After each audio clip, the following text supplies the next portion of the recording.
you? Welcome back to my channel Astha Coaching Classes. I hope you enjoyed my previous classes and today I am back with your next topic, past perfect continuous tense and very interesting activity, idioms. So keep watching my video till end. So we will start with past perfect continuous tense. Past perfect continuous tense. What is that? It is used to describe an ongoing action.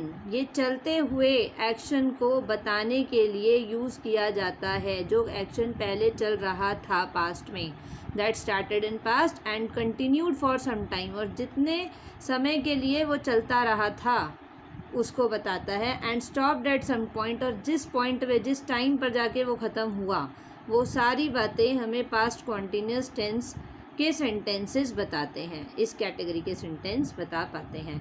The sentence includes a time reference to show that when the action started in past और how long the action was continued in past.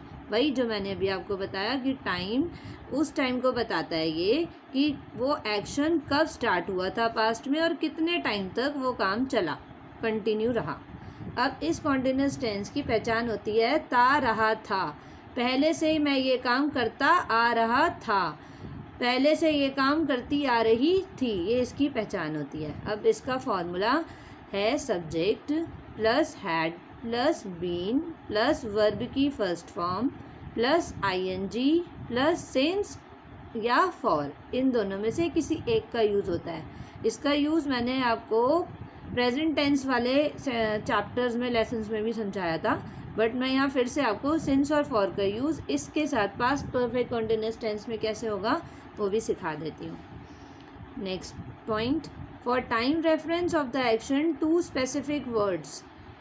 तो specific words time के reference को बताने के लिए use होते हैं, and that is since and for are used in the sentences में यूज़ किए जाते हैं. Where since is used, since कहाँ यूज़ होता है वो बता रही हूँ. The word since is used if the exact starting time of the action is known और to be shown in the sentence. Okay, sentence में सिंस तब बताया जाता है कि स्टार्टिंग टाइम कब था, कब हुआ था ये काम. जैसे फ्राइडे से हुआ था ये काम, फ्राइडे किया था, तो एग्जाम्पल में मैंने डाला है फ्राइडे. 10 बजे से काम चल रहा है तो since 10 AM.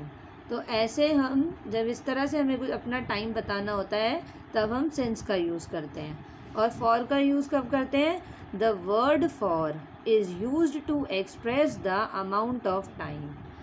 For word use किया जाता है टाइम का अमाउंट बताने के लिए, for which the action was continued, जिससे एक्शन जितने टाइम से कंटिन्यूड हुआ है, जितने टाइम के लिए हुआ है. फॉर मीन्स के लिए होता है ना, जैसे फॉर 5 आवर्स 5 घंटे के लिए, फॉर 9 मंथ्स 9 महीने के लिए. Understand? For example, I will give you example also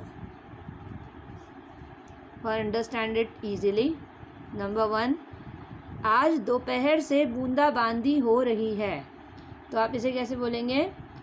I, जो कि है सब्जेक्ट, मैंने आपको फॉर्मूले में बताया था, सब्जेक्ट, ठीक है. प्लस क्या है? हैड बीन, है ना. तो आई के बाद हैड बीन, ठीक है.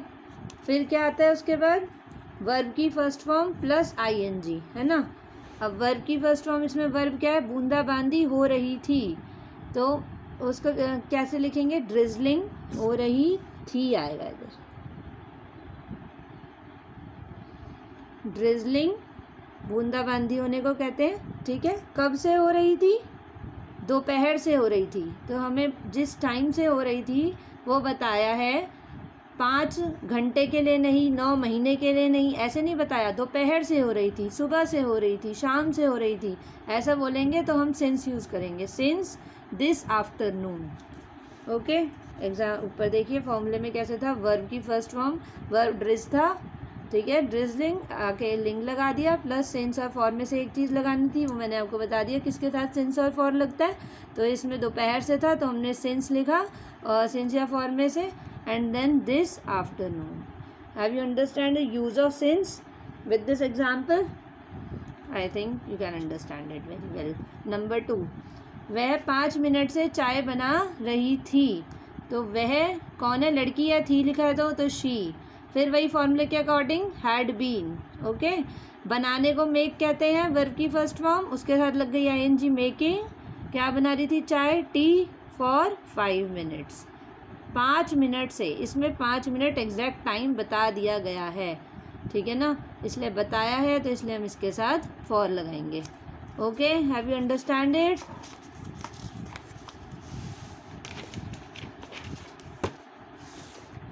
Now there are 4 parts. You have already studied now that every tense have 4 parts. They are divided into 4 parts: affirmative, interrogative, negative and interrogative negative. Okay, so there are some examples given below for past perfect continuous tense in 4 categories, and there are formulas also, so you have to learn them at your home and practice it with any grammar book, so you can improve your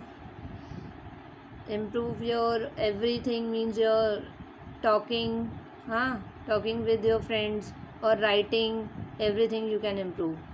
But because of learning these formulas and understanding this concept very well, okay, so practice is must. सिर्फ आप 5 minutes के लिए video देख लें, 15 minutes के लिए जो भी मेरी वीडियो है, उससे सिर्फ कुछ नहीं होगा। वीडियो देख के आपने उसकी प्रैक्टिस भी करनी है घर पे। जितनी प्रैक्टिस करोगे बेस्ट रहेगा। एंड फॉर योर स्पीकिंग, आप घर पे अपने भाई बहनों के साथ या फादर मदर सिस्टर ब्रदर किसी के भी साथ रोज़ एक लेसन का लेकर समझो, फॉर्मूलेज लर्न करो और फिर स्पीक करो, बोलो घर में, एक दूसरे से बात करने की कोशिश करो, तो आपकी स्पीकिंग स्किल भी अच्छी होगी। Okay, now we will start. Number 1, affirmative. Affirmative का जो है फॉर्मूला दिया हुआ है, subject plus had been plus verb की first form plus ING plus since over for, over means slash for, ये इसका फॉर्मूला है। अफर्मेटिव सिंपल सेंटेंस होते हैं। फॉर एग्जाम्पल, मैं प्रातः से पुस्तक पढ़ रहा था, इसका क्या मतलब, इसका क्या बनेगी इंग्लिश, मैं मतलब आई, हैड बीन, फॉर्मूले में हमने लिखा हैड बीन, पढ़ रहा था उसके लिए हैड बीन, वर्ब की फर्स्ट फॉर्म, वर्ब क्या है, पढ़ना, रीड, उसके साथ लगा दिया एनजी, रीडिंग, क्या पढ़ रहा था, किताब पढ़ रहा था, रीडिंग द बुक लिख दिया, ठीक है। कब से पढ़ रहा था, सुबह से, तो सुबह से, दोपहर से, जैसा मैंने भी पिछले एग्जाम्पल्स में आपको बताया, तो उसके लिए क्या लगता है, सिंस, ठीक है, सिंस या फॉर में से लगेगा सिंस। आगे क्या लिखा, प्रातः, प्रातः मॉर्निंग को कहते हैं, तो आ गया मॉर्निंग। मैं सुबह से पुस्तक पढ़ रहा था। नंबर 2, वे 10 मिनट से मुस्कुरा रहे थे, तो वे के लिए क्या आता है, दे, हाँ, फॉर्मूले में हैड बीन, मुस्कुराना इसमें क्या है, वर्ब है, वर्ब की फर्स्ट फॉर्म स्माइल होती है, मुस्कुराने को स्माइल कहते हैं, उसके साथ फॉर्मूले में आईएनजी है तो आईएनजी लग गया, smiling. They had been, verb की first form smile, smiling. Since या फॉर में से क्या लगेगा, बिकॉज दे दिया उन्होंने कि 10 मिनट से, तो क्या लगेगा, फॉर लगेगा, तो फॉर आ गया, कब से, 10 मिनट, तो 10 minutes. Have you understand properly? Next one, interrogative. Interrogative कौन सा होता है, क्वेश्चन वाले, आपको पता ही है ना, जिनमें क्वेश्चन पूछे जाए, तो had plus subject plus been plus verb की first form plus ING plus since या फॉर और क्वेश्चन मार्क, ये कंपल्सरी है। तो क्या मैं प्रातः से पुस्तक पढ़ रहा था, तो अब क्या करके पूछा जाता है, तो मैंने आपको बताया हेल्पिंग वर्ब पहले आती है, तो हमने इस बार हैड पहले लिखेंगे, फिर सब्जेक्ट आएगा अकॉर्डिंग टू फॉर्मूला, सब्जेक्ट आएगा, सब्जेक्ट क्या है, आई, मैं लिखा हुआ है ना, मैं मतलब आई, फिर बीन, फिर वर्ब की फर्स्ट फॉर्म क्या है, पढ़ना, पढ़ने को रीड बोलते हैं, उसके साथ आईएनजी, रीडिंग, ठीक है, रीडिंग द बुक। सिंस और फॉर में से क्या आएगा, वो हमें बता ही दिया मैंने आपको, सुबह से लिखा है इसलिए सिंस मॉर्निंग, एंड देन क्या लगेगा, क्वेश्चन मार्क। नंबर 2, क्या वे 10 मिनट से मुस्कुरा रहे थे, तो फिर वही हैड, वे के लिए सब्जेक्ट जो है क्या है, दे, फिर बीन, वर्ब की फर्स्ट फॉर्म क्या है, मुस्कुराने को स्माइल बोलते हैं, उसके साथ लग गया आईएनजी, स्माइलिंग, ठीक है, कब से? 10 मिनट से। टाइम हमें दे दिया इसलिए क्या लगेगा? For 10 minutes and then question mark. Okay, next one is negative. Negative मतलब नहीं वाले। Subject plus had not plus been plus verb की first form plus ING plus since या फॉर, ये लगेगा। फॉर्मूला याद कर लेना। फिर क्वेश्चन, ये फर्स्ट पार्ट दिया हुआ है, मैं प्रातः से पुस्तक नहीं पढ़ रहा था। अगर नहीं वाले नेगेटिव से समझ जाना, नहीं वाले। अगर नए वाले क्वेश्चन है तो आपको तभी पता होना चाहिए कि ये नेगेटिव है। अब मैं इसमें नेगेटिव वाला फॉर्मूला यूज़ करूँगा।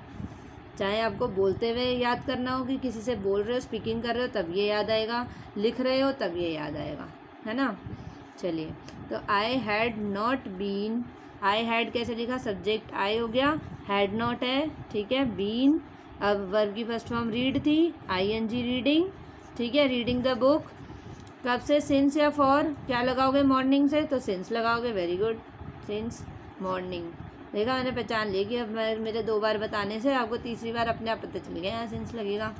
नंबर 2, वे 10 मिनटों से नहीं मुस्कुरा रहे थे, तो दे, ओके, सब्जेक्ट दे हो गया, हैड नॉट, बीन, वर्ब की फर्स्ट फॉर्म स्माइलिंग, ठीक है। अब क्या आएगा? सिंस और फॉर में से 10 मिनट से, उसके लिए फॉर आएगा। Very good, for 10 minutes.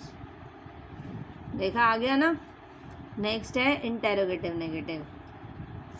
Interrogative negative कौन सा होता है? जिसमें इंटेरोगेटिव मतलब क्वेश्चन भी है, नेगेटिव मतलब नहीं भी। इसमें कोई क्वेश्चन भी कर रहा है और नहीं में बोल रहा है तो समझ जाना इंटेरोगेटिव नेगेटिव कैटेगरी का ये सेंटेंस है। अब इसमें हमें ये वाला फॉर्मूला लगाना है। कौन सा? भाई क्वेश्चन है तो हेल्पिंग वर्ब पहले आएगी। इसमें हेल्पिंग वर्ब हैड यूज़ हो रही है ना। हैड क्योंकि पास्ट में ही यूज़ होता है। तो had, subject, had plus subject plus not been, नहीं वाला आ गया, प्लस वर्ब की फर्स्ट फॉर्म प्लस आईएनजी। वही, अब सिंस या फॉर लगेगा अकॉर्डिंग टू क्वेश्चन कि वो क्या टाइम क्या पूछा हुआ है, एग्जैक्ट टाइम बता दिया है सेंटेंस में, या फिर सुबह से शाम से कैसा बोल रहे हैं वो ध्यान रखना है। और क्वेश्चन मार्क लगा के ही एंड होगा ये, क्योंकि इंटेरोगेटिव नेगेटिव है, क्वेश्चन है, क्वेश्चन पूछे जाएंगे मेनली इसमें। तो क्या मैं प्रातः से पुस्तक नहीं पढ़ रहा था, तो आप लिखेंगे हैड, सब्जेक्ट है आई, मैं, है ना, नॉट बीन, वर्ब की first form read, ING reading, ठीक है। I have, had I not been reading the book since morning, okay. Second, क्या वे 10 मिनट से नहीं मुस्कुरा रहे थे, तो had they not been, had subject हो गया they, not been, smile, verb जो है स्माइल है, आईएनजी लग गया, फिर वही फॉर, कब से? 10 मिनट से 10 minutes, question mark. Okay, have you understand? Very well, that's good. Now activity time. We will start with our new activity. And activity में मैं आज क्या लाई हूँ आपके लिए? Guess idioms. इडियम्स जैसे आपके मुहावरे होते हैं ना, बिल्कुल वैसा ही है ये कुछ। तो इडियम्स में नंबर फर्स्ट क्या है देखते हैं। To pat someone on the back, सुना है कभी? नहीं सुना तो आज सुन लो। इसका मतलब होता है to congratulate somebody on something, किसी बात पे किसी को शाबाशी देना। हम सोचते रहते ना क्या बोलें शाबाशी देने के लिए, तो ये बोला जाता है। सेंटेंस में आपको यूज़ करके बताती हूँ। I must PAT you on the back on your grand success, शानदार सफलता के लिए मैं आपको शाबाशी दे दूँ, ठीक है। तो ये हमें बोलना होता है, तो हम ऐसे यूज़ करते हैं, to pat someone on the back. I hope you like it. Number 2, to hitch hike. Hitch hike सुना है कभी? हिचकी लेना नहीं है ये, क्या है देखो, टू आस्क फॉर लिफ्ट, किसी से लिफ्ट मांगना। तो sentence, she came here hitch hiking, वह लिफ्ट लेकर यहाँ आई। कभी कभी हम कहीं फंस जाते हैं, मीन्स कहीं कोई हमें ट्रांसपोर्ट नहीं मिल रहा होता, प्रॉब्लम हो जाती है, नहीं आ पा रहे होते हैं, तो किसी से लेनी ही पड़ती है ना लिफ्ट। तो फिर तब हमें बताना होता है, या कोई हमारे बारे में बता रहा होता है कि वो लिफ्ट लेकर आई है या वो लिफ्ट लेकर आया है, तो कैसे वर्ड यूज़ करते हैं? She came here hitch hiking, okay, it's new thing, you have to learn it. It will be helpful for you, huh? Number 2, mind one's P's and Q's. To mind one's P's and Q's मतलब to be very careful, छोटी छोटी बातों पर ध्यान देना, ये होता है इसका मतलब. विद सेंटेंस मैं आपको समझा रही हूँ. You have to mind your P's and Q's when you face an interview. Interview का सामना करते समय मतलब इंटरव्यू देते समय आपको छोटी छोटी बातों पर ध्यान देना चाहिए, ये बोला है मैंने इस सेंटेंस में. You have to mind your p's and q's when you face an interview. Okay. Number 4, to wear one's heart on one sleeve. ये भी बड़ा इंटरेस्टिंग है. To openly show one's feelings और इमोशन. दिल की बात जाहिर करना, उसको हम उसकी जगह पे ये लाइन बोल सकते हैं. To wear one's heart on one sleeve. Okay. Sentence for example, dear you wear your heart on your sleeve before her और हिम. इसका मतलब है क्या तुमने उसके सामने खुलकर अपने दिल की बात जाहिर करने की हिम्मत की. ये आई होप ये आपके काम आने वाला है कभी ना कभी. Number 5, to take somebody into confidence मतलब to tell somebody a secret. किसी को कॉन्फिडेंस में आप कब ले सकते हो? जब किसी को भेद बताना. To tell somebody a secret, किसी को भेद बताते हो तब. तो सेंटेंस क्या है? If you are taking me into confidence I promise you that I will keep all the things secret. यदि तुम मुझे विश्वास में ले रहे हो तो वादा करता हूँ कि सारी बातें मैं गुप्त रखूँगा. Okay. I hope you like this activity, and for learning many more things like that you will definitely like, share, comment and subscribe my channel, and never forget to press bell icon for daily updates. That's all from my side today. Bye bye. See you soon with my next video, past perfect tense. Bye.